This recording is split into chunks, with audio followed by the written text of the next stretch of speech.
வணக்கம். அப்பாவின் பாசம். தாயன்பை கொண்டாடிய அளவிற்கு இலக்கியங்களோ ஊடகங்களோ தந்தையினுடைய அன்பை கொண்டாட மறுக்கின்றது அல்லது மறக்கின்றது. ஒரு சில திரைப்படங்களை தவிர வேறு எந்த ஊடகமோ அல்லது இலக்கியமோ தந்தையினுடைய அன்பை பெரிதாக பேசுவதே இல்லை. 10 மாதம் அவள் சுமந்து பெற்றாள். மதிக்கிறோம், மகிழ்ச்சி, தாயன்பு சிறந்தது. 10 மாதத்திற்கு பிறகு அவன் அந்த குழந்தையை தன் வாழ்நாளெல்லாம் சுமக்கிறான். அவன்தான் தந்தை. எனவே தாயன்பிற்கு எந்த விதத்திலும் குறைந்தது இல்லை தந்தையினுடைய அன்பு. தந்தை தன்னுடைய பாசத்தை வெளிக்காட்டாவிட்டாலும் அவர் பாசமாகத்தான் இருக்கிறார். அது சிவம், அப்படித்தான் இருக்கும். சக்தி அது செயல்பட்டு கொண்டே இருக்கும், வெளியில் தெரியும். சிவம் அது அமைதியாகத்தான் இருக்கும், அது மனதில் சுமக்கும்.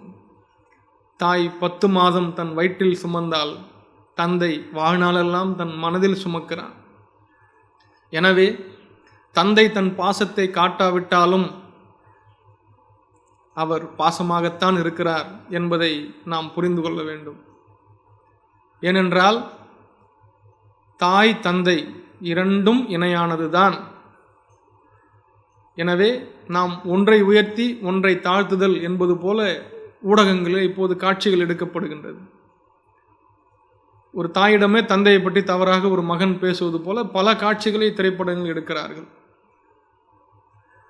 எனவே தந்தையின் பாசமும் தாயினுடைய பாசத்திற்கு எந்த விதத்திலும் குறைந்தது இல்லை என்பதை நம்முடைய சமுதாயம் உணர்ந்து கொள்ள வேண்டும். அவர்களையும் புரிந்து கொள்ள வேண்டும். அந்த பாசத்தை வெளிப்படுத்தினால்தான், பாசத்தை காட்டினால்தான் அவர் பாசத்தோடு இருக்கிறார் என்று நாம் கருதிவிடக்கூடாது. அவர் அதை தாய் பாசத்தை காட்டுவதால் தெரிகிறது. தந்தை தன் பாசத்தை மனதில் வைத்து கொண்டிருப்பதனால் அது தெரிவதில்லை என்பதாகத்தான் நான் கருதுகிறேன். எனவே தாயன்பு தந்தை அன்பு இரண்டும் இணையானதுதான். இரண்டும் ஒன்றுதான். நன்றி.